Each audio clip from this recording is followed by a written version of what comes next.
Pila na katuig ang relasyon? 3 years na. Sigurado na ne? Si ikaw?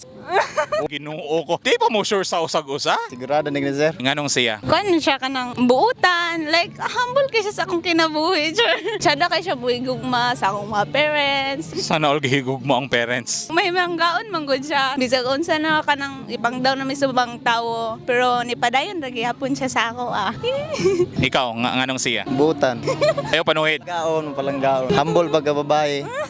Gwapa, usahay maldita. Ganang mingon ka nga usay maldita unsay iyang ginabuhat nga magbinaldita siya. Kanang mukalitag pangaway. Bisag wala tay sala.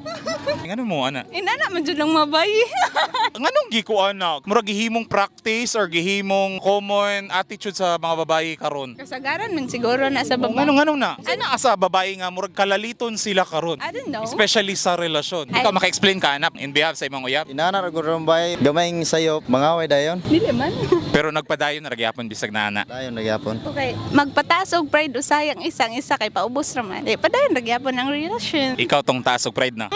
Siya, gupaubos na siya oh. Oh, di ba? Wala siya ni react dayon. Taas mo sa pride kay bubo mo sa pagkababae. Ay, grabe literal yun. Bubo mo kong pride kay taas na mo kong pagkalalaki.